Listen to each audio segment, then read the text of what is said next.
안녕하세요. 39년째 골동성전을 섬기고 있는 장로회장 이치형입니다.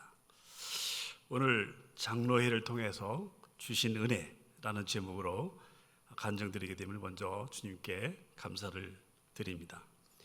12월 1일 개회를 사라는 담임 목사님 설교 말씀을 떠올리며 지난 4년간 저에게 주신 회장이라는 중책을 주셨고 이 기간 동안 변화와 기회를 삼게 하시고 장로회를 통하여 간증할 수 있도록 은혜 주심에 감사를 드립니다. 한 해를 마무리하면서 우리에게 주신 은혜를 생각하면 많은 것이 생각이 나고 감사할 일도 넘치게 많았습니다. 소감만큼 열매도 맺을 수 있었던 한 해였습니다. 막상 장로회 간증을 하려고 하니 너무나 부족한 점이 많습니다. 하지만 그래도 간증을 통하여 우리 교회 장로님들을 자랑을 이 자리에서 하는 것으로 간증을 하려고 합니다. 먼저 장로회장으로서 지난 총무 2년, 회장 2년, 4년간 은혜스럽게 섬길 수 있었던 것은 선배 장로님들의 높은 인품과 저의 의욕을 믿어준 장로님들이 저에 대한 신뢰의 덕분으로 고백을 하면서 이 자리에 서게 하신 하나님께 다시 한번 감사를 드립니다. 장로님들이 연세가 63세에서 92세까지 시무장로, 원로장로, 명예장로 포함 28분이 계십니다. 우리 장로님들은 주어진 일에 예스맨으로 매사에 긍정적이셨고 항상 기쁨이 넘치셨습니다.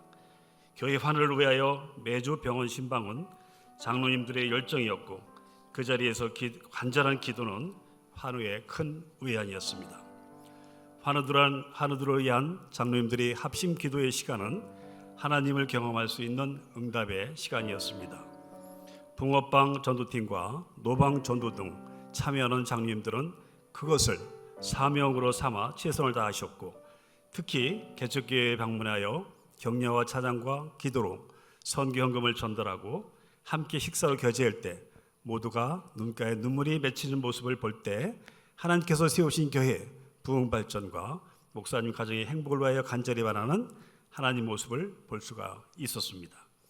떠날 때 자녀들의 손을 꼭 잡아주며 성실히 공부하라고 격려하시며 집회를 전해줄 때는 그 마음을 어떻게 표현할 수가 없었습니다.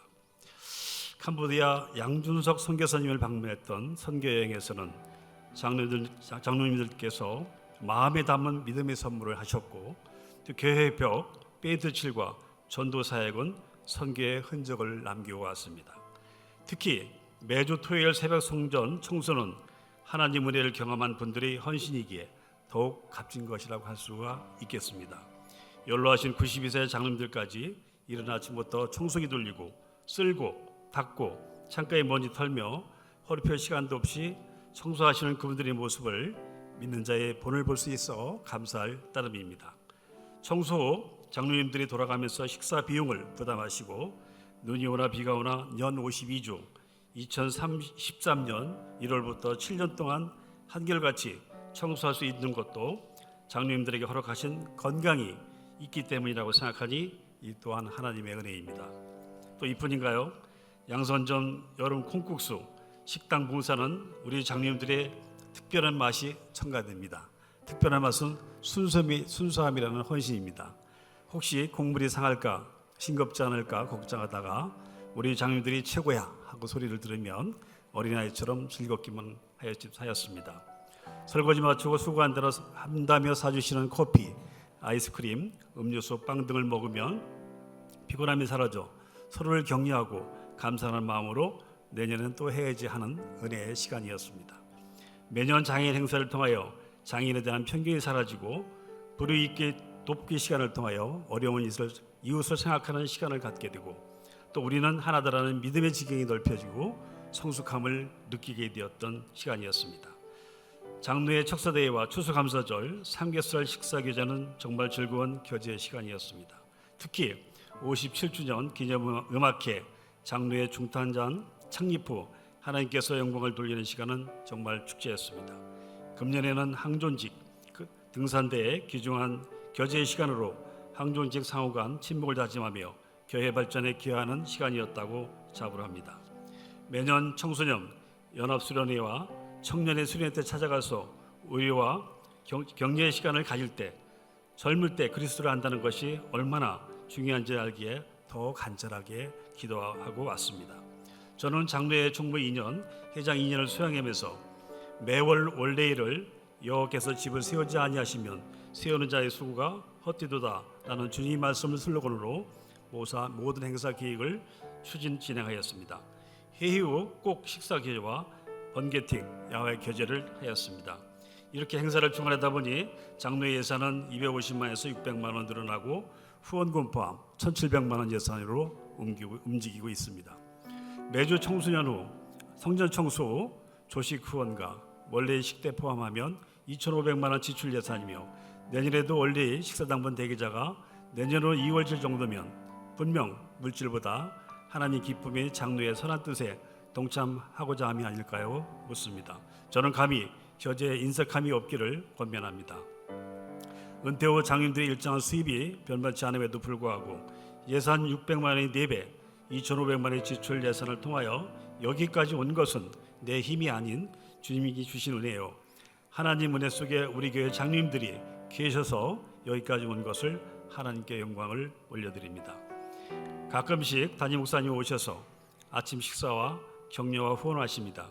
이것이 장로님들의 더욱 끈끈한 친교의 장으로 이어오지 않았는가 간증을 드립니다. 그동안 베풀어 주신 은혜에 감사하고 아직도 부족하지만 하나님께서 늘 좋은 것으로 우리들에게 채워주실 것을 믿습니다.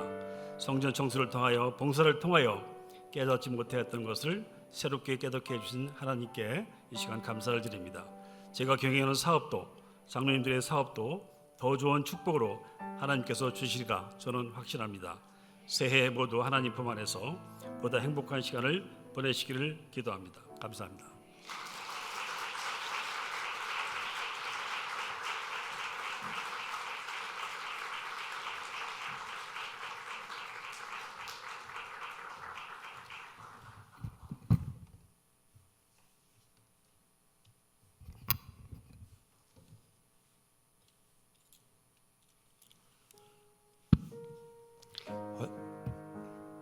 안녕하세요. 저는 골동선전을 섬기고 있는 사랑하는 아내 이미숙 집사의 남편이자 사랑하는 내 딸 혜리, 혜미, 혜지, 혜원이의 사랑스러운 아빠 김춘익 집사입니다.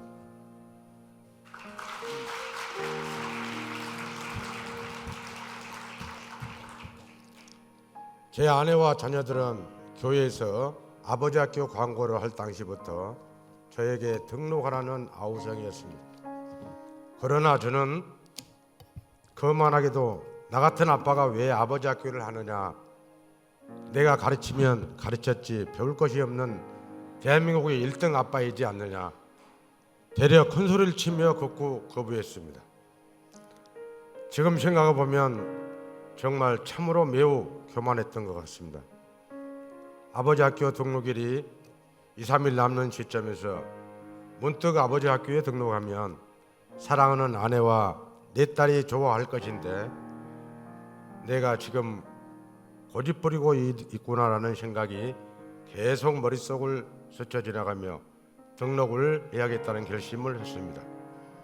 그래서 아내에게 등록을 부탁했습니다. 역시나 아내와 자녀들은 너무도 좋아했습니다. 그런 모습을 보니 마음이 뿌듯했습니다. 그러나 이제 와서 고백하는 것이지만 저는 거의 헌신하는 마음, 희생하는 마음으로 신청한 것이기에 아버지 학교에 대해서 그렇게 기대하지는 않았습니다. 등록을 마치고 1주차 아버지 학교에 처음 들어간 순간 졸업하신 형제님들이 너무나도 반갑게 안아주며 맞이해 주셨습니다. 남자로부터 받은 허경은 거의 처음인지라 조금 어색했습니다.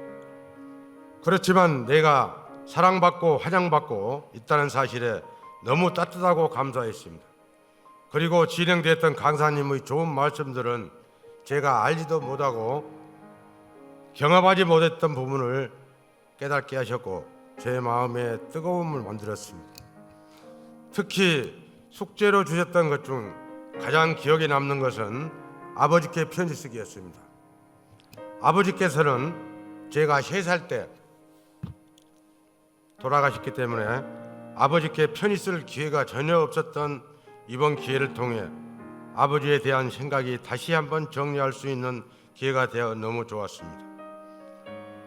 사실 아버지에 대한 기억이 전혀 없는 저는 세상을 살면서 아버지라고 부를 수 있는 대상도 없었고 모델도 삼을 만한 분도 계시지 않아 아버지가 어떻게 해야 하는지 몰랐기에 아버지가 된 이후 지금까지도 4명의 사랑스러운 딸들과 아내 통해 아버지가 돼가고 있습니다. 그렇게 만들어져 가는 과정에 아버지를 떠올리니 더욱 감회가 새롭습니다. 제 기억 속에는 없는 3살까지의 모습을 아버지께서는 기억하실 테고 그때까지 5형제 중 막내인 저를 너무도 사랑하고 예뻐했을 텐데 그런 사랑스러운 저를 남겨두고 떠나야 했을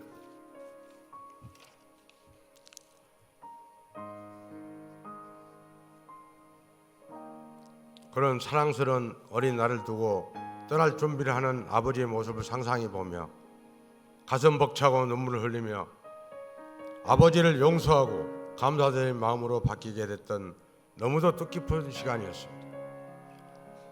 그리고 평소에 아내와 자녀에게 쑥스러워 하지 못했던 확인과 축복 기도, 편지 쓰기를 했던 것 또한 기억에 많이 남았습니다. 지금까지 가정에서의 내 모습을 돌아보며 반성했던 시간이었습니다. 부끄럽지만 여러 숙제를 시도하는 저의 모습을 보며 아내와 자녀들은 놀라하며 생각했던 것보다 너무도 좋아하고 행복했습니다. 그런 가족의 모습에 너무 뿌듯하고 행복해졌습니다. 아버지 학교에 온 것이 저희 인생에 있어서 터닝포인트가 되었고 변화된 아버지 삶을 살게 되었습니다. 비록 수리 후 시간이 지나면 해이해지겠지만 아버지 학교에서 배운 것을 계속 상기시키며 아버지와 자녀들을 안아주고 하나님께 축복 기도드리는 것을 멈추지 않겠습니다. 아브라함 1조 믿음의 조상 믿음의 아버지 백낙연 조장님을 비롯해서 우리 1조 유성희 형제, 한태호 형제, 이상복 형제, 이광진 형제, 이정윤 형제, 이지영 형제 함께 해주셔서 너무 행복했습니다. 우리 백낙연 조장님과 조원 형제님들 덕분에 제가 용기를 얻어 가족들에게 사랑으로 다가갈 수 있었던 것 같습니다. 조장님과 조장님의 보살핌과 조원 형제님들에게 저에게 준 힘과 용기에 너무나도 감사드립니다. 무엇보다 이 모든 것은 하나님 아버지께서 말씀에 감동을 주셔서 시작하게 된 것이며 하나님께서 좋은 교회와 좋은 형제님들을 만나게 하시는 축복을 부어주셔서 가정 가운데 변화의 씨앗을 뿌릴 수 있었던 것이라 생각합니다. 하나님 아버지께 이 영광과 감사를 돌려드립니다.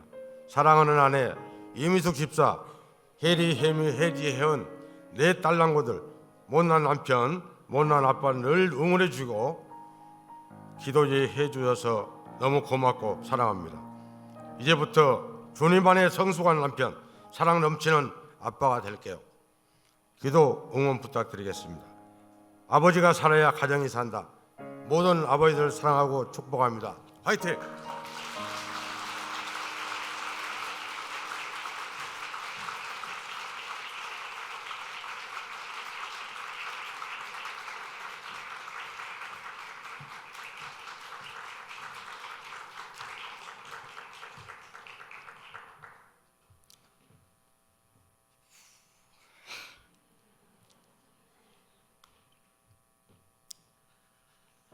안녕하십니까?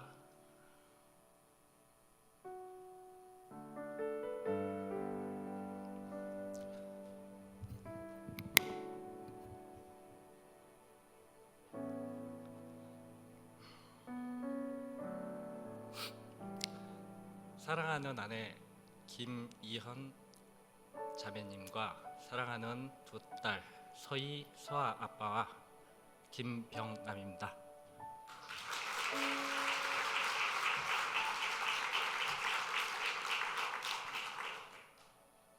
이 자리 올라온 게 벌써 이번이 세 번째인 것 같습니다.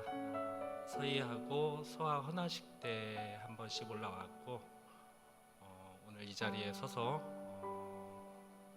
발표를 하게 됐는데요. 여기 써져 있는 내용들보다는 제 마음을 우선 좀 전하는 게 더 나을 것 같습니다. 부모로부터 좀 안 좋은 그러한 영향을 좀 많이 받아왔었고 그것이 나도 모르게 내 몸에 체득이 돼 있는 상태에서 결혼을 했고 그런 과정 중에서 나도 모르는 사이에 이러한 나쁜 행동들, 나쁜 말들 이런 게 나도 모르게 나오는 부분에 대해서 아내에게 미안하다고 꼭 이 자리에 서서 얘기해주고 싶었습니다. 퇴근을 하고 아이를 돌봐주는 거, 청소를 하고 설거지를 도와주고 가정에 충실하고 이런 것들보다도 내 옆에서 나와 함께 한 길을 걷고 있는 아내의 마음을 이해하고 또 아내의 말을 경청할 줄 알고 들어줄 줄 아는 그런 남자가 먼저 돼야 되겠다 하고 이번에 큰 결심을 하게 됐습니다. 가자! 가정의 가나안 땅으로 발표 시작하겠습니다. 안녕하세요. 저는 오산 침례교회 골동 성전을 섬기고 있는 김병남 성도입니다. 먼저 아무것도 몰랐던 저를 이제는 아버지가 된다는 것이 무엇인지 조금은 알게 해주신 하나님께 그저 감사드린다는 고백을 올려드리고 싶습니다. 저는 아직 초신자이기 때문에 교회에서 하는 프로그램에 대해서 잘 몰랐고 또 먼 거리에서 교회를 다니고 있었기 때문에 참석 자체가 어려워 아버지 학교라는 프로그램에 큰 관심을 두지 않았습니다. 그러나 아내의 강권과 기도가 제 마음을 움직였고 행복한 결혼 생활이었지만 고된 육아를 병행하다 보니 어쩔 수 없이 발생하게 되는 갈등들에 대해 한 해결책을 얻고자 자원하여 아버지 학교에 참석하게 되었습니다. 아버지 학교는 매주 토요일마다 5주간 진행되었는데 저는 10월부터 회사에 행사가 많아 쉬지도 못하고 주말 내내 출근하는 등 극심한 피로가 쌓여 있는 상태였습니다. 마음은 쉬고 싶었으나 아버지 학교 참석을 간절히 원하는 아내의 바람과 내 자신의 약속 때문에 평소에 잘 마시지도 않는 커피를 약이다 생각하고 부어 마시면서 교회로 출발했습니다. 처음 경험했던 아버지 학교는 그야말로 하나님이 주관하시는 수업이었습니다. 몸은 너무나 피곤했지만 정신은 점점 깨어나 몰입하고 있는 나 자신을 볼 수 있었습니다. 아내를 통해 5시간 수업이라고 들었을 때는 너무 길다고 생각했는데 실제 현장에 있어 보니 시간이 금방 지나가 버릴 정도로 강의 내용이 유익하고 또한 재미있었습니다. 매주 아버지 학교의 수업이 끝나고 집으로 돌아가서는 배운 강의 내용에 대해 아내와 대화를 하고 매일의 과제도 실천하려고 노력했습니다.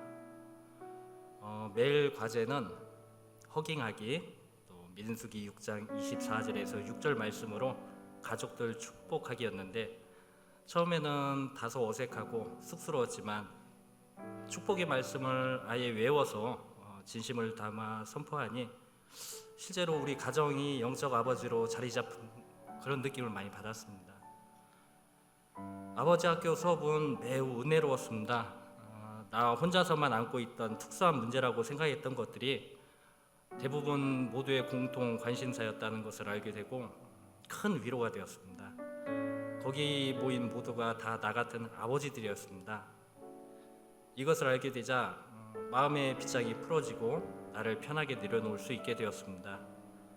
수업의 주차가 진행될수록 나는 서서히 변해가고 있는 것을 느꼈습니다. 특히 3주차 강의는 개인적으로 나에게 가장 많은 도전을 주는 수업이었습니다. 나는 아버지 학교를 통해 아내와의 관계를 좀 더 친밀하고 돈독하게 하고 싶은 마음이 컸는데 3주차 강의를 통해 그동안 내가 아내에게 무엇을 원하고 있었는지 명확히 알게 되었습니다.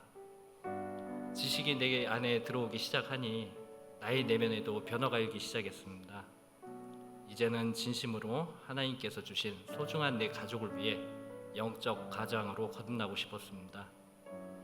끝까지 얘기 잘 들어주며 경청하는 남편으로, 위로해주는 남편으로, 공감해주는 남편으로 아내 옆에 있어주고 싶었습니다. 이렇게 서서히 변해가는 나를 아내는 곁에서 지지해주며 고마워했습니다. 그간 나를 세우기 위해 많은 기도와 눈물로 하나님을 찾았을 아내에게 미안하고 고맙습니다. 지난 5주차 수업이 다 끝나고 이제 다시 치열한 삶이 나를 기다리고 있겠지만 이제 예전으로 돌아가지 않으리라 주님 앞에 결단해 봅니다. 내 부모 세대의 상처가 내게 머물러 있지만 이것이 내 아내와 자식에게로 전이되지 않도록 나도 치열하게 싸워보겠노라 다짐해 봅니다. 우리 가정에 시작된 선함과 작은 기적은 하나님께서 주신 것이니 구원의 완성도 주님께서 이루실 것을 믿노라 선포합니다. 이제 시작입니다. 가자! 가정의 가나안 땅으로. 감사합니다.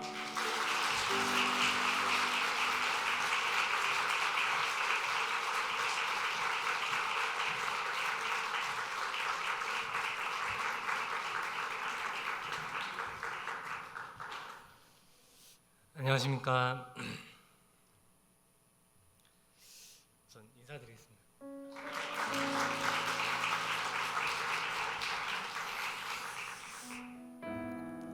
아버지가 살아야 가정이 산다. 아버지 학교 수료생으로서 아버지 학교에서 배운 대로 제 소개를 하겠습니다. 저는 사랑하는 아내 장현진 자매와 사랑하는 딸 이혜온, 아들 이시온의 아버지 이영욱 집사입니다. 저는 화성 오산 아버지 학교 53기를 수료하고 하루하루 좋은 아버지가 되기 위해서 노력하고 있습니다. 저는 이 자리에서 하나님께서 아버지 학교를 통해 많은 아버지들을 변화시켰고 저 또한 내 안의 깊은 곳을 하나님께서 만지시고 고쳐주심에 대한 은혜를 나누고자 합니다. 아버지 학교는 정말로 저에게 많은 것들을 느끼게 했습니다. 아버지 학교 이전과 이후로 아버지에 관한 마음가짐을 바꿀 수 있었던 아주 귀한 시간이었습니다. 여기서 저에게 주어진 시간 동안 제게 허락하신 하나님의 놀라운 사랑을 다 못 나눌 정도로 하나님께서는 놀랍게 역사하셨습니다. 이 아버지 학교의 첫 단추는 사실 이번 아버지 학교를 한다는 주보의 광고가 아니었습니다. 저는 결혼 전 우리 교회에서 아버지 학교를 진행하는 모습을 보면서 나중에 나도 결혼을 하면 아버지 학교를 통해 많은 것을 배우고 싶다는 생각을 했었습니다. 그러나 어느새 사랑하는 아내 장현진 자매와 결혼을 하였고 첫째 예온이를 낳고 둘째 시온이가 9월 말에 태어나서 너무나 바쁜 상황에 광고를 들었지만 사실 저는 너무 망설였습니다. 그러던 중에 사랑하는 아내 현진이의 적극적인 배려로 아버지 학교를 신청하게 되었습니다. 저는 다른 분들과 이제 생각해 보면 빠르다고 생각한 이 아버지 학교의 선택은 이제 훈육이 필요한 만 3세가 되는 예온이를 생각하면 참 적절한 시기였고 참 감사했고 참 다행이라고 생각하고 있습니다. 바쁜 일정의 핑계에도 이렇게 신청하게 되었고 이게 다 하나님의 은혜 아니었나 싶습니다.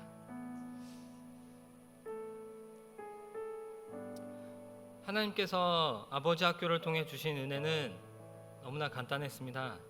저는 지금도 앞으로도 주님을 의지하지 않는 아버지의 모습은 결코 주님께서 기뻐하시고 원하시는 아버지의 모습이 아니라는 것을 알게 된 것입니다. 하나님 아버지께서는 제가 어떻게 사는 것이 하나님이 보시기에 기쁜 삶인지 생각해봤지만 제가 살아오며 봐왔던 제가 경험한 우리 아버지의 모습에서는 찾을 수가 없었습니다.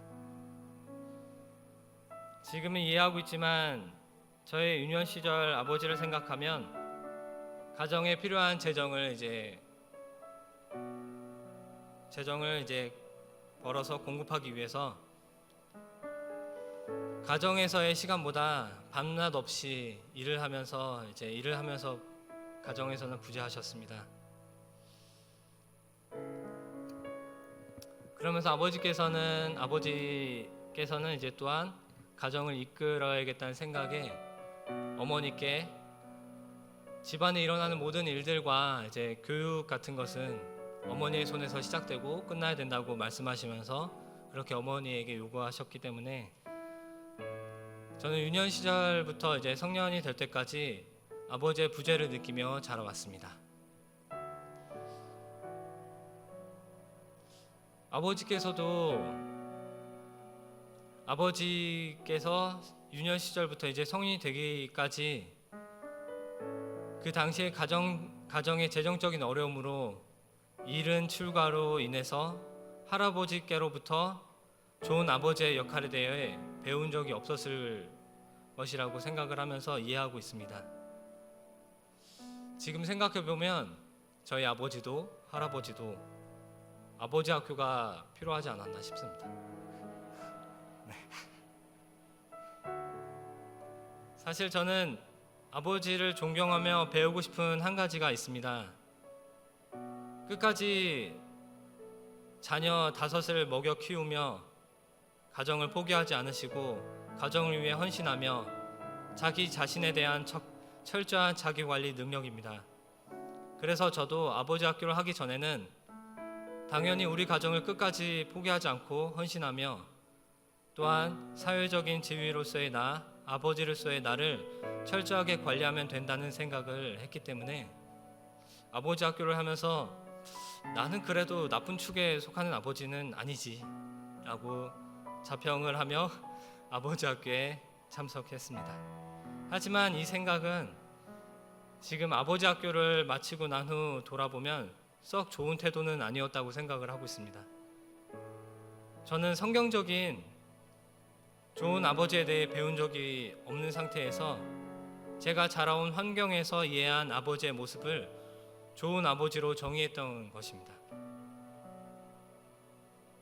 닮아야 할 우리 아버지의 좋은 모습, 그리고 닮지 말아야 할 좋지 않은 모습만을 가지고 스스로를 나쁘지 않은 아버지라고 생각을 했던 것 같습니다. 저의 모습을 제 기준으로 제가 평가하고 있었던 것입니다. 정말 제가 틀렸습니다.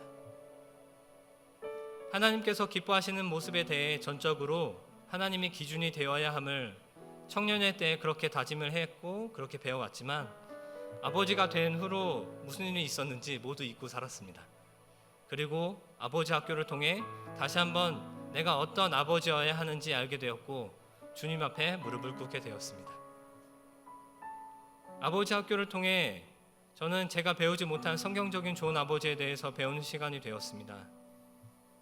모습은 달라도 같은 고민을 하고 있는 아버지들의 나눔과 좋은 아버지에 대한 틀을 잡는 강의 시간, 그리고 자기의 삶을 바꿀 것에 대한 예식과 결단의 시간이 있어서 여태 배우지 못한 것들을 머리로도 그리고 삶의 나눔으로 현실적인 것도 배울 수 있었습니다. 아버지 학교는 수료를 했다고 해서 그 이후로 바로 좋은 아버지가 되는 것은 아니라고 생각했지만 정말 그랬습니다. 조장님과 많은 분들이 얘기하신 것처럼 아버지 학교 수료 이후가 본격적인 레이스였습니다. 아버지 학교 수료 이후로 저는 결혼하여 남편이 되면서 끝났다고 생각했던 거룩함에 대한 싸움은 여전히 계속하였고 다른 이들에 대한 비교 의식으로부터 생겨난 교만도 다시 보이기 시작했습니다. 이런 나 자신이 주님을 의지하지 않으면 가장 가까운 아내와 자녀들을 힘들게 하는 가정의 통치자로 군림할 수 있겠다라는 생각까지 하게 되었고 어떨 때에는 저의 주님이 기뻐하시지 않는 모습으로 사랑하는 아내와 자녀들을 서운하게 할 때도 있었습니다. 하지만 이런 저의 스스로를 이제 아버지 학교를 통해서 배운 기준에 비춰서 부족한 모습을 발견할 수 있음에 감사했습니다. 사실 아직도 완벽하게 그리고 앞으로도 계속 완벽하게 이해할 수 없는 것이 하나 있는데 바로 예수 그리스도께서 교회를 사랑하신 것 같이 아내를 사랑하는 것입니다. 예수 그리스도께서 교회를 향한 사랑의 크기를 측량할 수 없기 때문에 이렇게 측량할 수 없는 만큼으로 아내를 사랑하는 것에 대해 배움에 감사했습니다. 또한 예수 그리스도께서 얼마나 교회를 사랑하는지를 알면 알수록 저 또한 제 아내를 주님의 뜻에 따라 사랑할 수 있다는 것을 알게 된 것 또한 감사했습니다. 결혼 전에는 듣기도 들었고 생각도 많이 했지만 무슨 이유에서인지 이 말은 제 귀 한쪽에서 들어오면 다른 한쪽으로 항상 나가기 바빴고 아버지 학교를 수료하고 나서야 이제야 조금씩 알아가고 있습니다. 어떨 때는 이때가 내가 그 진리를 생각하면서 행동을 해야 하는 때구나 하는 감이 오는 때가 생기기도 했습니다. 저는 좋은 남편이 되려고 했고 사랑하는 두 아이의 좋은 아버지가 되려고 했으며 더 좋은 아버지가 되기 위해 아버지 학교를 수료했어도 주님께서 함께 하시지 않으면 이 모든 것이 헛된 것임을 인정할 수밖에 없었습니다. 주님 앞에서 저는 죽고 제 안에 주님이 살아 역사하시길 기도하는 좋은 아버지가 되도록 노력하겠습니다. 감사합니다.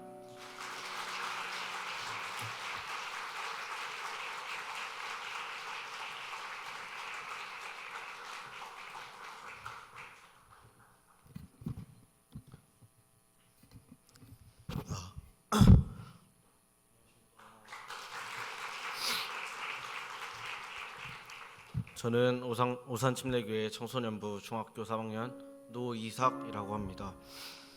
오늘 저는 저의 기도를 들어주시는 하나님이라는 주제로 저에게 주신 하나님의 은혜와 감사를 나누어 보려고 합니다. 저는 모태신앙입니다. 어렸을 때부터 저는 가족들의 곁에서 교회를 다니며 말씀을 듣고 예배를 드리며 신앙을 쌓아왔습니다. 말씀도 잘 외우고 성경 일독도 잘하며 기도도 잘하고 예배도 빠짐없이 참석하여 하나님께 찬양했던 저였습니다. 또한 항상 하나님께서 저와 함께 하신 것을 믿으며 기도 생활도 또한 잘했습니다.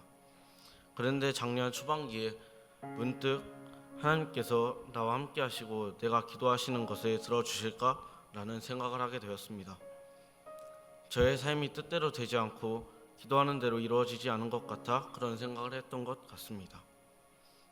그렇게 중학교 2학년이 지나고 올해 2019년 1월 1일 송구영신 예배를 가족들과 함께 드리며 약속의 말씀 카드를 뽑는 시간이 되었습니다.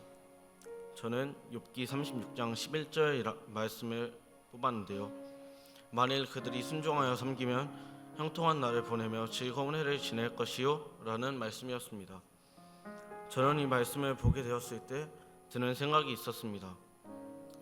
내가 앞으로 고등학교 진학을 앞두고 있으니 학업도 충실하고 하나님께 순종하며 기도하고 살아가면 지금은 힘들고 지치겠지만 미래에는 분명 형통하고 즐겁게 살 수 있겠지라는 생각이 들었습니다.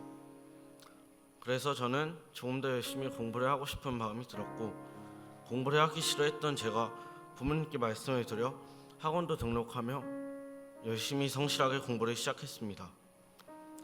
3학년이 된 후 저는 공부하기 전에 하나님께 항상 기도했습니다. 하나님, 오늘도 저의 미래를 하나님께 맡기며 주님을 위해 공부하며 나아갑니다. 조금의 시간이어도 집중해서 열심히 공부할 수 있도록 도와주세요 라고 하나님께 기도하며 공부했습니다. 그런데 중학교 2학년 때 종합 평균 점수가 73점이었습니다. 하지만 3학년 때 성실하게 공부를 한 결과 88점이 되었습니다.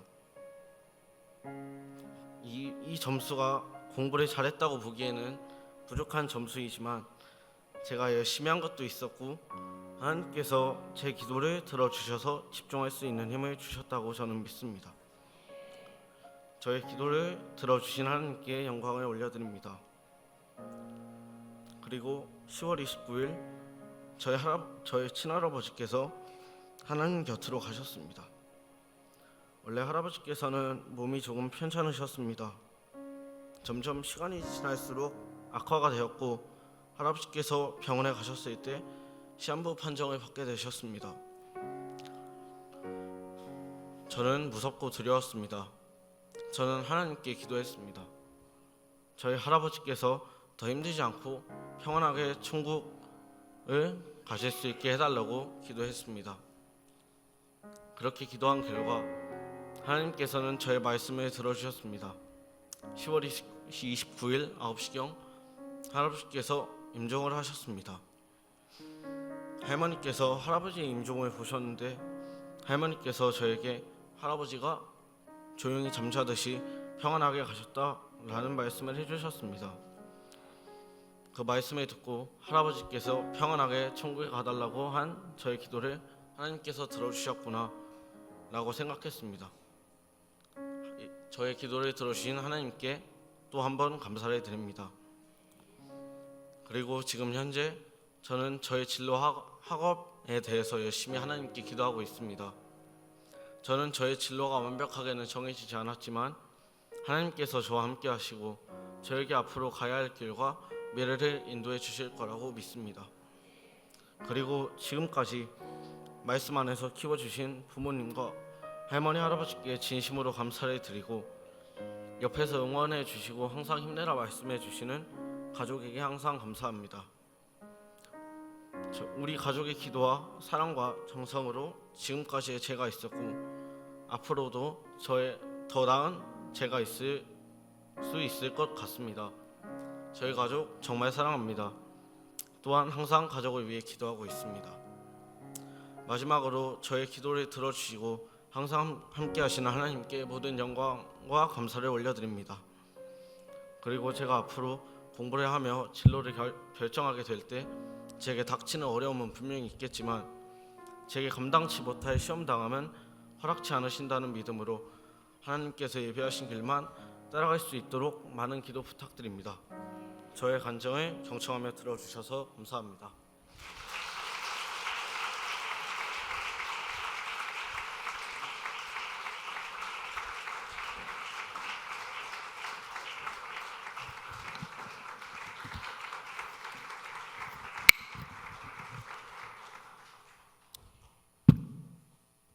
저는 오산침례교회 걸동성전을 섬기고 있는 현자영 성도입니다. 저는 믿음을 갖고 계신 어머니 덕분에 어렸을 때부터 하나님을 알고 지냈었습니다. 그때는 정말 말 그대로 알고 지냈었습니다. 존재는 인정하지만 저와는 별로 상관이 없는 그저 아침 예배 때문에 너무나도 재미있는 만화 영화를 볼 수 없게 하시는 그런 방해꾼의 하나님이셨습니다. 그러다 처음 하나님의 존재를 느끼게 된 것은 중고등부 시절이었습니다. 친구들과 2박 3일 어울려 노는 게 마냥 신났었던 어느 수련회 때 처음 하나님의 음성을 들은 것 같습니다. 그날 저녁 집회 때 십자가에 달리신 예수님의 이야기를 듣는데 사실 그 설교 말씀은 너무 오래전서부터 알고 지냈던 당연히 너무 익숙한 말씀이었지요. 그러나 그날 하나님은 저에게 전혀 다른 말씀을 하셨습니다. 그건 너로 인한 거야. 너의 죄를 사하여 주시려는 거야. 정말 고개를 들 수 없을 정도로 죄송한 마음에 가슴이 아프도록 울었던 것 같습니다. 지금 생각해보면 중학생이 죄를 지으면 얼마나 지었다고 그렇게 잘못했다고 울었는지 성령님은 그렇게 전혀 의도치 않은 순간에 딱 꼬집어 저에게 역사하심을 믿게 되었습니다. 그리고 또한 하나님은 멀리 계신 것이 아니고 제가 생각한 것보다 훨씬 가까운 곳에 계시다는 것도 믿게 되었습니다. 그러나 왜 인간을 나약한 존재라고 하겠습니까? 저 역시 그런 은혜를 오래 간직하지는 못하였습니다. 대학 입시를 치르고 대학을 다니면서 주님께 핑계가 하나둘씩 늘기 시작했습니다. 주일 예배는 드리지만 몸만 있고 마음이 없는, 그마저도 이 핑계 저 핑계로 어떻게 하면 예배를 잘 피할 수 있을까 고민하면서 20대 보냈습니다.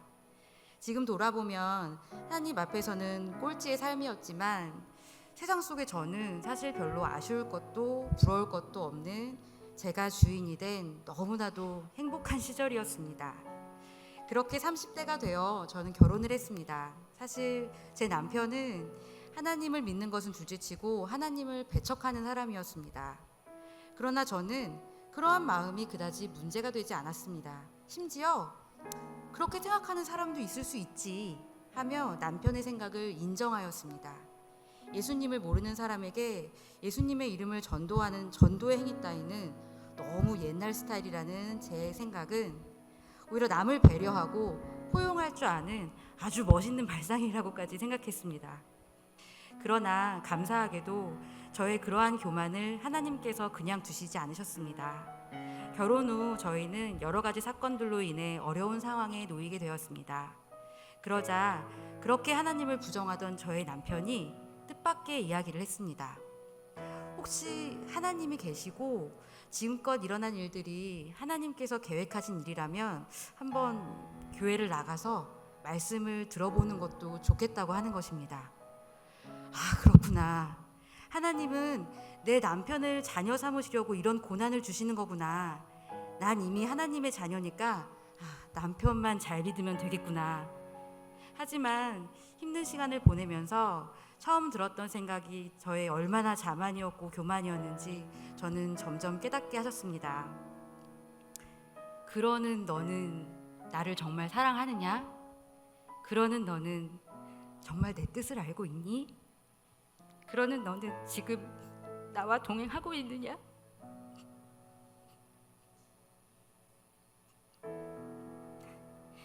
내 몫이 아니라고 미뤄두었던 시련들이 사실은 저를 위한 것이었으며 자신을 버리고 모든 것을 내려놓게 하시려는 하나님의 계획임을 점점 깨닫게 되었습니다. 그렇게 서서히 하나님께 모든 것을 맡기게 될 때 정말 감당할 수 있는 힘과 그 다음에 지혜를 주시면서 인내하는 연습을 하게 하셨습니다. 하나님께서는 지금도 이전의 나를 버리고 새로운 나로 거듭나야 함을 계속 일깨워주고 계십니다. 고난은 결코 그것으로 인하여 다른 무언가를 이루려 하심이 아니라 오직 나 때문에, 그리고 모든 것을 내려놓고 주님만 바라보도록 하시려는 주님의 뜻임을 믿습니다. 그리고 저를 버리지 않고 다시 찾아주신 하나님께 정말 감사합니다. 이렇게 보잘것없는 저라도 더욱 깨어지고 부서져서 주님이 원하시는 그릇이 되고 싶다고 기도합니다. 저는 그래서 이렇게 1대1의 하나님이 너무 좋습니다. 감사합니다.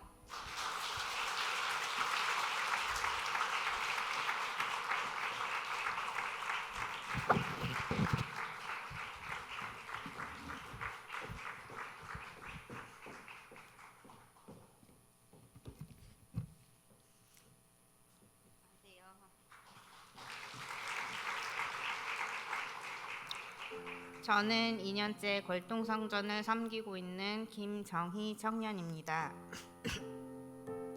지난번 1교구 연합 예배 때 간증을 한번 했던 터라 이번 간증 축제에 간증을 한다는 생각을 안 하고 있다가 손원 목사님이 갑작스런 제안에 고민이 되었습니다. 하지만 제가 가지고 있는 꿈과 비전 그리고 고민을 간증을 통해 나누면 어떻겠냐는 말씀에 용기가 났고 하나님께서 마음에 거룩한 부담감을 허락하셔서 이 자리에 다시 섰습니다. 최근에 저는 앞이 보이지도 않고 명확히 정해지지도 않은 컴컴한 터널 속에 들어와 있는 듯한 막막함이 있었습니다. 마치 하나님께서 아브라함에게 너희는 본토 친척 아비집을 떠나라 하셨을 때 막연하지만 확신을 가지고 떠났을 때의 느낌이라고나 할까요? 이제는 회사에서 인정받고 안정되었다고 싶은 이때 하나님께서는 무엇인지 모르지만 꿈과 비전을 위해 더 공부해야 한다는 마음을 주셨습니다. 그래서 내가 직장을 그만두고 일을 하지 않는다는 것에 대한 불안감은 없었습니다.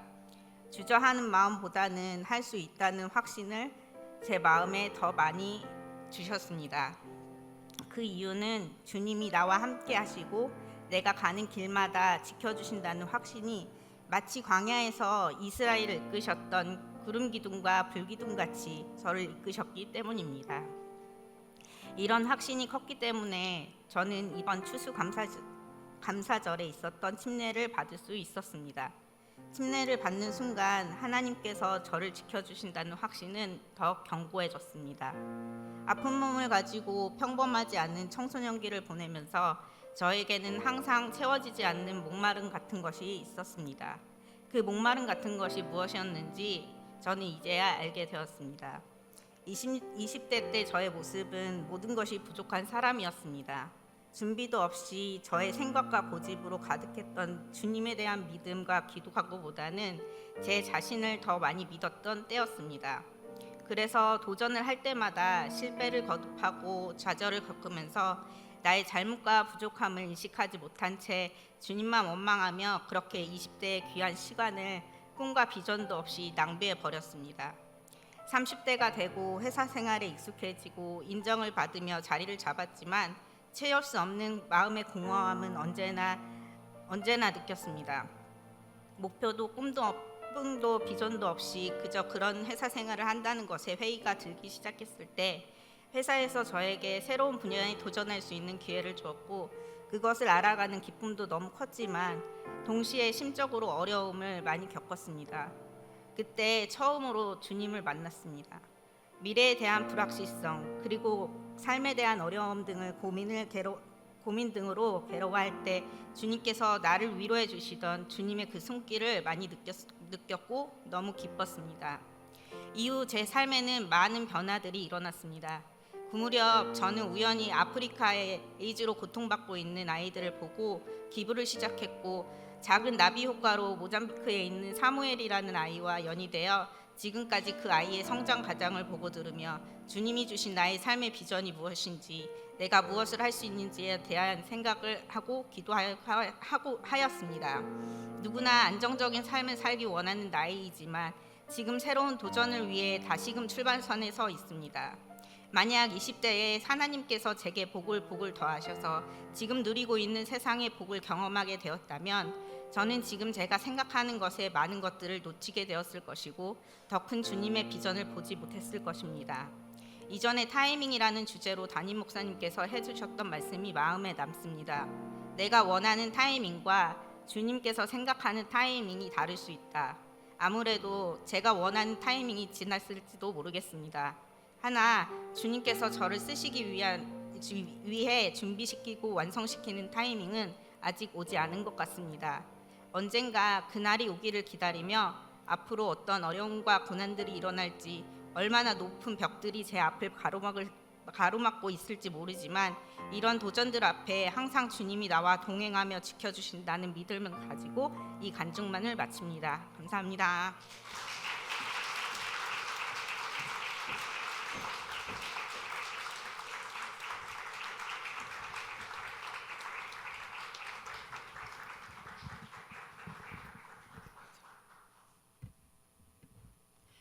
안녕하세요. 저는 오산침례교회 걸동성전 김재옥 집사입니다.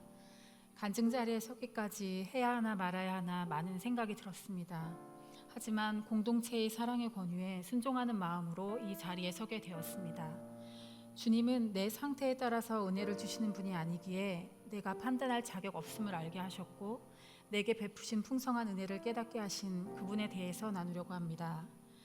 오늘 제 간증의 주인공은 하나님이시고 하나님의 선한 도구는 저희 아들 지성이입니다. 지성이의 성품은 온유함, 자상함, 배려심, 감성적, 그리고 비폭력주의자입니다. 유치원 시절 등원길에 어쩌다 마이쮸 한 통을 쥐어주면 자기 반 아이들뿐 아니라 다른 반 아이들까지 다 나누어주고는 정작 자신은 하나도 먹지 못하는 아이. 초등학교 1학년 시절 같은 아파트에 덩치가 크고 몸으로 말하는 것을 잘하는 아이가 같은 반이 되었을 때 행여나 아이에게 치이고 맞고 다니는 건 아닐까 염려되어 학교 생활과 조심히 그 아이와의 관계를 물었습니다. 지성이는 자랑스럽게 엄마, 나 이제 우리 아파트 지하로 연결된 모든 문을 잘 알아요. 누구가 나타나면 나는 이쪽 문으로 들어가서 저쪽 문으로 나올 수 있어요 라며 그 아이와 부딪히지 않으려고 다른 방법을 찾는 아이였습니다. 저 또한 어려서부터 크리스찬이었기에 마음속으로 잠시 갈등을 했으나 매번 본인은 챙기지 못하고 손해를 보며 살아가는 모습이 지성이의 아름다운 마음보다 슬기로운 마음보다 더 크게 다가왔습니다. 내 것 하나 챙겨놓고 나눠주면 좋을 것 같은데 너도 먹고 싶었잖아. 엄마가 매일 주는 것도 아니고 상으로 준 건데. 그 아이도 너랑 같은 나이의 친구야. 피하지 말고 말을 했어야지. 무엇 때문에 피해 다녀? 땡땡땡이라고 너도 씩씩하게 말해. 이 세상 누구의 생각보다도 지혜로우신 하나님께서 창조하신 아이의 선한 성품과 능력을 바라보기보다는 세상의 잣대에도 맞아야 한다며 열심히 세상의 잣대에도 맞추려 노력하고 있는 제 모습을 발견하곤 했습니다. 나눠주기 좋아하고 외면하지 못하는 아름다운 심성, 열심히 찾아낸 아파트 지하길의 비밀은 예수님께서 더 잘 알고 계셨고 그 아이를 통해 일하셨습니다. 2019년 6월 중학교 첫 지필평가를 일주일가량 남겨둔 날 지성이에게 사고가 있었습니다. 워낙 다른 반보다 유별나게 활기차고 에너지가 남다른 지성이 반 아이들. 몇몇 아이들의 지나침으로 인해 선생님의 단체 훈육이 있었습니다. 그저 다리의 근육 뭉침 정도로만 여겨졌던 통증은 이틀이 넘어가던 날 다리 안에 무언가 끊어진 것 같은 통증으로 발전했고 지성이는 평소와 다른 소변색 이야기를 했습니다. 횡문근 융해증, 근육이 과도하게 스트레스를 받아 녹아내려 소변으로 피가 섞여 나오는 상태였습니다. 응급실에서 제가 할 수 있는 건 친정 식구들과 친한 언니에게 기도 요청을 하는 것. 그제서야 하나님께 다시 시선을 돌리게 되었습니다. 처음 겪는 생소한 질병이다 보니 이러다 신장이 영영 고장나 버리는 건 아닐까 하는 두려움이 너무나 컸습니다. 행여 지성이가 눈치챌까 애써 표정 관리를 하려고 노력했으나 불안함이 제 행동과 표정에 나타났는지 지성이는 많이 아프지 않다며 매우 태연한 모습으로 저를 위로했습니다. 그리고 아이는 병실에 올라가기 전 제게 부탁을 했습니다. 엄마, 선생님께 뭐라 하지 말아주세요. 정말 그날 그 아이들이 너무 심했어요. 만약 선생님께서 나 때문에 그 아이들을 다시는 혼내지 못하면 그 아이들이 이젠 우리 선생님 머리 꼭대기에서 놀 거예요. 병실에 올라와 입원을 하고 필요한 것을 가지러 집에 잠시 간 사이 천사 당직의사 선생님이 오셨다 가셨습니다. 지성이에게 당장 필요한 생수를 여러 병 편의점에서 직접 사다 주시고 가셨습니다. 병실에 올라와서야 정확한 혈액검사 수치가 나왔고 상태는 위중한 상태였습니다. 이 병원에서 역대급이라는 표현을 하시며 수액 치료 외에도 먹는 수분 섭취가 너무 중요하다. 소변이 나오지 않으면 바로 연락을 주시라. 더 이상 근육이 녹아내리면 안 되니 절대 안정해야 한다. 소변은 계속 볼 때마다 사진을 찍어서 남겨달라. 색 변화를 봐야 한다. 새벽 동안 아이는 졸면서도 일어나 물을 마시고 저는 침상에서 소변을 받아 촬영하고 양을 기록했습니다. 지성이는 입원해 있는 동안 한 번 더 아빠와 엄마에게 본인의 반을 걱정하며 선생님 탓하지 말아달라는 당부를 했습니다. 아픈 아이의 부탁에 10번은 더 학교로 찾아가 시시비비를 가릴 법한 아빠도 참는 모습을 보였습니다. 이번 3일째 수치가 가장 크게 올라 실망스럽기도 했으나 교회 공동체들의 기도와 위로 방문, 친정 식구들의 기도, 카톡, 큐티 공동체들의 기도, 지성이 외할머니 교회 공동체들의 기도는 지성이와 저의 마음에 평강을 허락하였습니다. 그리고 날마다 감사를 찾게 하셨습니다. 이번 후 저는 감사의 내용을 매일 적어 내려갔습니다. 지성이의 상태를 알아보게 하시고 늦지 않게 병원에 오게 하심을 감사. 정말 많은 영적 동역자들의 기도를 받게 하신 감사. 지성이의 상태가 역대급이라고는 하나 신장 기능과 몸속 전해질 정상적으로 유지해 주심을 감사. 마음의 평안을 허락하시고 원망하지 않게 해주신 감사. 다시 기도하게 해주신 감사. 믿는 지체들의 기도로 드디어 CK 수치가 3만대로 이번 시보다 반으로 떨어졌다. 지성이를 통해 다시 기도하게 하심을 감사합니다. 사랑의 예수님, 더 이상 죄의 종노릇하지 않게 하려는 주님 감사합니다. 지성의 기말고사를 다른 평가로 대체해 주신 감사. 일상의 평범함이 감사임을 깨닫게 하신 감사. 무사히 태어나게 하신 감사. 무엇보다 지성이가 중보 기도의 힘을 고백할 수 있게 하신 감사. 주님의 사랑하심을 그 크신 사랑을 알게 하신 감사. 구하라 그리하면 너희에게 주실 것이요 찾으라 그리하면 찾아낼 것이요 문을 두드리라 그리하면 너희에게 열릴 것이니 오늘도 감사하게 하시고 사랑하게 하시고 기도하게 하심을 감사. 그동안 그 무엇도 구하지 않아서 두드리지 않아서 찾지 않아서였음을 깨닫고 회개하게 하셨습니다. 그 무엇도 구하지 않았다는 건 기도하지 않는 삶, 주일에만 예배하는 삶, 일상에선 내 힘으로 살고 있었던 삶이었습니다. 예수님께서 만지신 지성의 성품과 말 때문에 우리 가족은 다른 사람을 미워하지 않을 수 있었습니다. 대부분의 사람들은 그냥 넘어가면 안 되지라며 조언은 하는 이들이 있었습니다. 그 조언이 유혹이 되기도 했던 건 사실입니다. 믿음의 지체들의 끝없는 기도 덕분에 구별할 수 있었고 뒤돌아보지 않을 수 있었습니다. 한 달 후 이사 때문에 지성이는 다른 곳으로 전학을 했습니다. 지성이의 마음속에 이전 학교는 오래된 운치 있는 나무가 많은 학교, 운동장이 넓은 학교, 도서관에서 바라보는 바깥 풍경이 좋은 학교, 열정 많으시고 좋으신 선생님들이 많은 학교, 좋은 친구들이 많은 학교입니다. 세상 사람들의 조언대로 행했다면 지성이의 이 마음을 지키지 못했을 것입니다. 미워하는 건 살인이라 하신 말씀, 아마 그리하며 살았다면 마음은 지옥이었을 것입니다. 전학한 학교로 이전 선생님들의 사랑의 발걸음은 없었을 것입니다. 친히 전학한 학교까지 찾아와 주셔서 지성이를 부탁하시는 선생님들을 만나지 못했을 것입니다. 나에게 닥친 고난과 불행, 하나님께서 오케이 하셨다면 하나님을 신뢰하면 됩니다. 하나님을 바라보고 닫힌 입을 열고 신뢰하면 일하시는 하나님을 기대할 수 있습니다. 하나님은 더 좋은 것으로 주십니다. 우리에게 다가온 사고조차도 합력하여 선을 이루게 하시는 하나님이십니다. 저희 가정을 위해 수많은 기도를 쌓아주신 믿음의 공동체들께 너무나 감사드립니다. 저도 지성이도 기도의 빚진 자 되지 않도록 주님을 바라보고 입을 열겠습니다. 감사합니다.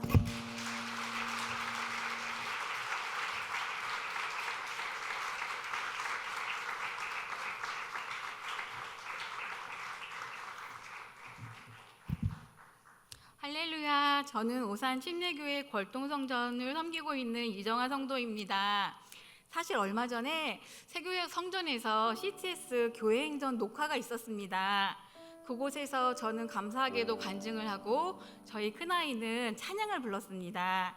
그런데 방송 시간 관계상 미처 다하지 못한 부분이 있어서 다시 서게 되었습니다. 그런데 하나님께서는 얼마나 감사한지 저에게 더 큰 감동거리를 주셨습니다. 그래서 함께 나누고자 합니다. 제가 어릴 때 저희 집 앞에는 지금의 특수학교가 있었습니다.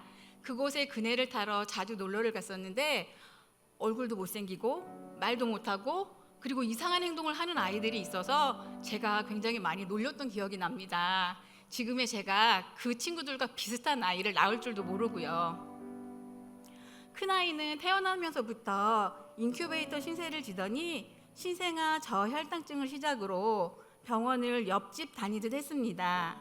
난청에 사시수술, 언어 및 발달 지연, 그리고 터너주근골이라는 희귀질환까지 평생을 병원과 함께해야 합니다.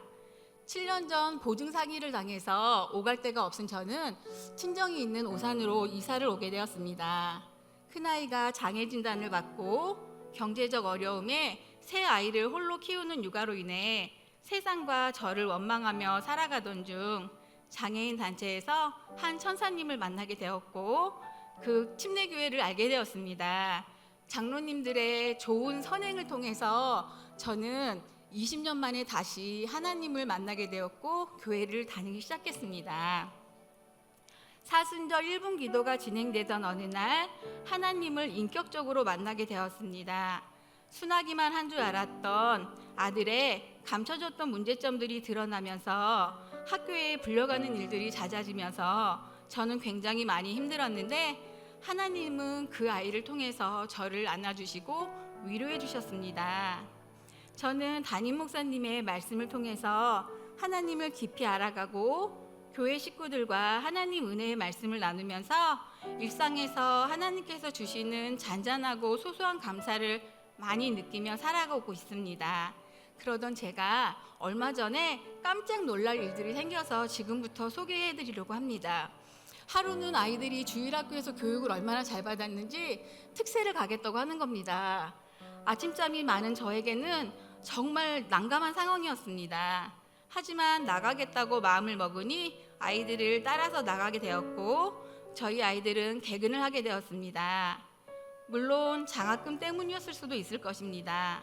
특세를 하면서 놀라웠던 건 아이들이 저보다 먼저 일어나서 저를 깨워주었고 그 예배가 끝난 후 목사님들께서 안수기도를 해주셨을 때 처음에는 나 나가기 싫어, 내가 왜 나가 하던 아들이 둘째 날부터는 제가 기도를 마치기도 전에 벌써 나가서 줄을 서 있는 것이었습니다. 저는 너무나 감사해서 장학금을 받았던 주일 저녁 아이들을 모아놓고 우리 하나님께 헌금을 드리는 게 어떨까라고 말을 하였습니다. 딸들은 별로 좋아하지 않았지만 저는 하나님께서 더 큰 걸로 주실 거야 라고 위로해 주었습니다. 그런데 그 다음날 그 막내딸의 담임선생님께서 전화하셔서 모 기업에서 학교에 장학금을 후원하시는데 저희 막내딸을 추천해 주시겠다고 하시는 겁니다. 저와 아이들은 너무 기뻤는데 이 주신다는 장학금이 도통 소식이 없는 겁니다. 저도 사람인지라 기다리다 지쳐서 이제 실망을 하였고 그렇게 막내의 장학금 사건은 잊혀져 갔는데 다시 장학금을 받을 수 있는 기회가 찾아왔습니다. 큰아이 단원 장학재단에 장학금을 신청할 수 있는 기회가 와서 신청을 하게 되었습니다. 아이들 아시는 분들도 계시겠지만 하나님께서는 감사하게도 난청 진단을 받았던 저희 큰아이에게 참 예쁜 목소리를 주셨습니다. 그래서 노래하면 많은 분들께서 칭찬해 주십니다. 저는 우리 아이가 노래를 했으면 좋겠는데 이 친구가 자꾸 다른 것에 관심을 갖습니다. 요즘은 바이올린에 관심이 많은데 혼자 연습하느냐고 애쓰는 모습을 보면서 안쓰러워 장학금 받으면 기초라도 배울 수 있도록 하려고 했는데 그마저도 안 된 겁니다. 그러니까 장학금이 안 된 겁니다. 실망한 아이를 위해 저는 아는 지인께 초보자용 바이올린을 저렴하게 구입하기로 약속을 했습니다. 그리고 받으러 가기로 한 전날 밤 그분께 연락이 왔습니다.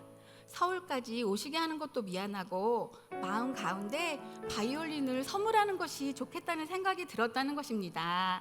얼마나 감사한지 몰랐습니다. 그 다음 날이 2020 수능일이었습니다. 아침에 핸드폰 소리에 잠에 깨어보니 큰아이 담임선생님이셨습니다. 어머니, 주희가 장학금에 선정되었어요. 축하드려요. 라는 것이었습니다. 그렇게 하나님께서는 바이올린과 장학금을 동시에 저희에게 선물로 주셨습니다. 얼마 전에 제가 공공후견인 교육을 받았는데 그 후견인 평가일과 그 CTS 교회 행전 녹화했던 날과 저희 딸 합창단 리허설하는 날이 하루로 겹쳐서 고민했던 날이 있었습니다. 어느 곳에 우선순위를 두고 가야 할지 고민을 했습니다. 공공후견인 교육은 굉장히 제가 힘들게 시간을 내서 받았던 교육이라 꼭 가야 했습니다. 저는 고민을 하다 방송을 선택을 했고 방송 후 아이의 리허설을 위해 아산 경찰대학까지 바삐 이동했습니다.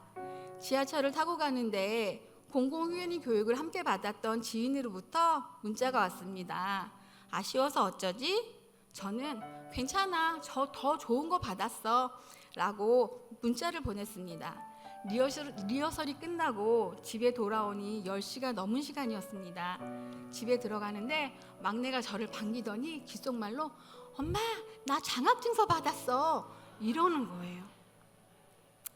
3개월을 기다리다 지쳤던 저에게 너무 깜짝 놀랄 그 선물, 제가 괜찮아, 나 더 좋은 거 받았어 라고 제 입으로 말했던 그 순간에 하나님께서 주신 것입니다. 장학금의 기쁨이 아니라 하나님의 기가 막힌 타이밍에 저는 뭐라 말할 수 없었습니다. 더욱이 그 장학증서의 날짜엔 10월 30일로 되어 있었는데 11월 27일 그날 주신 겁니다. 얼마나 감사합니까? 그런데 끝이 아닙니다. 더 놀라운 건 그 다음 날 있었습니다. 큰아이는 삼성 디스플레이에서 후원하는 볼레드라는 합창단에 소속이 되어 있고 매주 토요일마다 아산까지 연습을 하러 갑니다. 그런데 그 28일 날 합창단 정기 연주회가 무사히 잘 끝나고 선생님들과 단원들과 사진까지 찍고 집에 가려는데 큰아이가 자신의 점퍼를 대기실에 두고 왔다는 겁니다. 저는 아들과 함께 찾으러 갔는데 치마에 구두까지 신었던 제가 뛰다가 계단에 걸려서 구두굽이 걸려서 앞으로 고꾸라질 뻔한 위기가 처했습니다. 그런데 갑자기 저를 누군가 뒤에서 잡아주시고 연이어서 제가 허공에서 발걸음을 하고 있는 느낌이 들었습니다. 저는 뒤를 돌아봤지만 아무도 없었습니다. 순간 저는 너무 무섭고 떨렸습니다. 아, 하나님께서 이렇게 나를 지켜주고 계시는구나. 더욱이 그 주에 제가 성가대를 쓰기로 약속을 했던 주였거든요. 그래서 저는 너무 마음이 벅차서 남편과 아이들에게 신나서 이야기를 했습니다. 슬퍼서 절규하고 있을 때 저를 뒤에서 안아주시던 그분께서 위험에 처한 저를 잡아주셨음에 정말 감사했습니다. 매일의 감사가 기적을 일으킨다라는 말씀처럼 감사하려고 노력하니까 더 큰 감사거리를 주십니다. 기적을 일으키시는 그분께서요. 여기 대본에는 없는데 오늘 있었던 일입니다. 바이올린을 주셨던 지인께서 저에게 한 달 정도를 아침, 점심, 저녁으로 문자를 보내면서 그 본인을 위해서 기도해달라고 계속 저한테 연락을 하시는 겁니다. 처음 한두 번은 네 알겠습니다 하고 함께 기도를 했는데 번번이 이 말씀을 하시니까 이제 저도 조금씩 지쳐가고 있는데 갑자기 며칠 전에 저에게 이런 생각이 들었습니다. 제가 얼마나 기도를 안 하면 그분을 통해서 기도할 수 있도록 하나님께서 또 저를 이렇게 깨워주시는구나 라는 그런 감사, 그리고 오늘 그분께서 전화하셔서 그분도 믿는 분이십니다. 매일 저에게 기도를 부탁하고 싶은 생각이 드셨다고 하십니다. 부족한 저를 이 자리에 서게 해주신 하나님께 감사드립니다. 감사합니다.